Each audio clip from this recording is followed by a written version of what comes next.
fucking Wetherspoons, definitely. Hello YouTubers and welcome to another episode of the vlog. We've got some breaded egg toast to fuel up after a wonderful session this morning. A bit foggy, but the fog has faded and now we got to row in some reasonable water, a bit swirly with all the stream.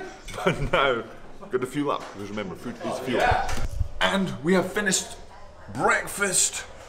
We're going to head downstairs, going to get changed, going to get to go on the water for a lovely little paddle. Watch the lovely little bit of wheeler dealers as well, restoring some Ford Escort. Oh yeah, but now, let's get on the water. Yeah.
Off the water, we had a wonderful session, got a few bursts in there and prep tomorrow for some prep for the 5k on Saturday on the water.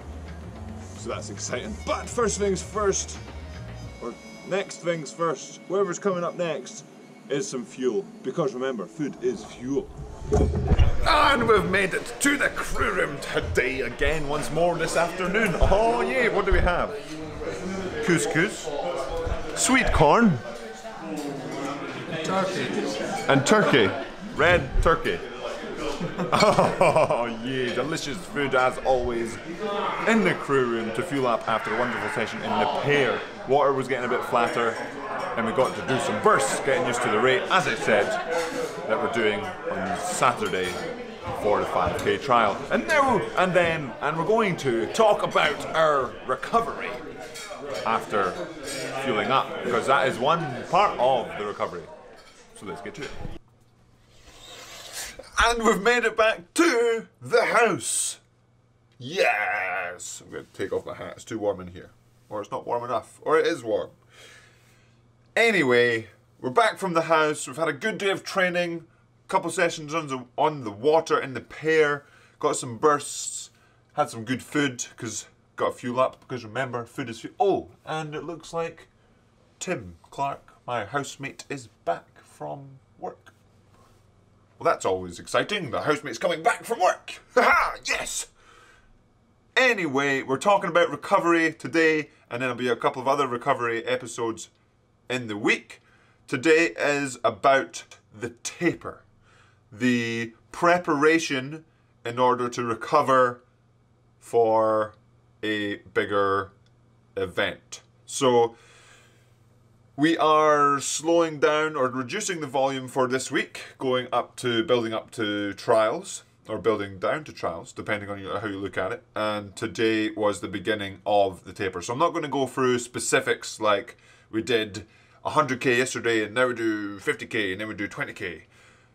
But I'll talk about what the benefits of a taper are and why you would want to taper at all. So the benefits and why kind of tie in anyway. So why do you want to taper? You want to taper because if you go in full training, and then right before, or not even having a reduced volume before the race, you generally end up with less energy to use during the race or the trial or whatever you're prepping for.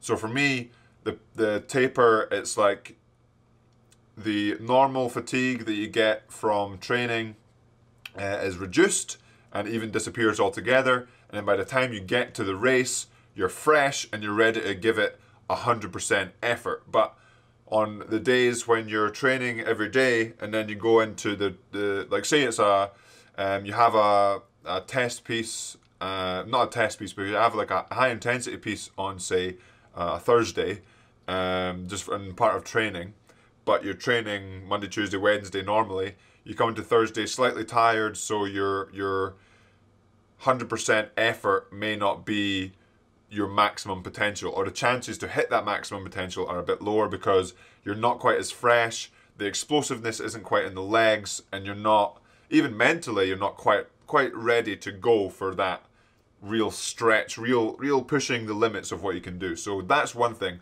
is really helps in really pushing the limits of what you can do when you're in a taper, or when you go through a taper. So let's go back a little bit. What is a taper? It's basically a reduction of training intensity, training volume, just so you can rejuvenate yourself before a big test. So probably should have said that first.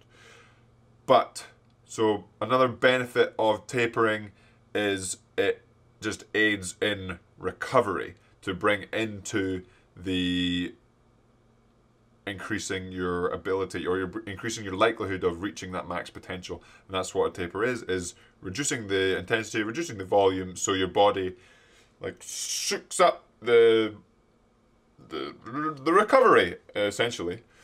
And of course this is all very scientific, so take what I'm saying with a little bit of a pinch of salt, but recovery is very, very key, especially when you're racing and going into a high intensity, because it is, when you're racing and going flat out, it's all about trying to reach your potential, and really just finding a new level for yourself, and the likelihood of doing that, like I've said, is lower when you're feeling a little bit more fatigued. So that's pretty much it, really. So a taper, let me go over it again. A taper is really to let you hit your potential, or let you increase the possibility of hitting your potential. But that's pretty much it for today's little discussion.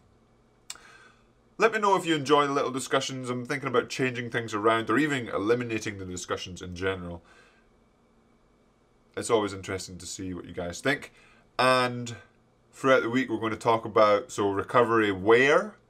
So I've got I'm a sponsored athlete with a company called Unbound. They do compression gear and some sportswear, and I wear their kit after big intense workouts, or those days where I'm feeling tired or want that extra recovery, or even just in most days where I'm just feeling, okay, yeah, I'm going to just have a little bit more, feeling like I'm needing a bit more recovery today. Stick them on. I've got the leggings, they do long sleeves, and also they have a range that is more for sort of holding you in kind of thing, holding you together. It's like, if you heard of K-tape, their stuff is, it's like wearing K-tape.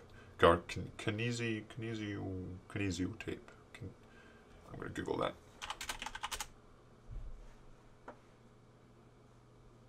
Kinesiology tape. That's what it's like. It's like, but it's not like a sticky tape. It's like in the garment itself. So when you're doing, say, a squat session, it's quite good to have them on, and it feels like a bit more secure. But we're going into that later on in the week for recovery wear, and then we're going to talk about food for recovery as well. So stay tuned for that. But as always, Yam Squad, remember to subscribe if you haven't already. Hit that like button, and have a good one.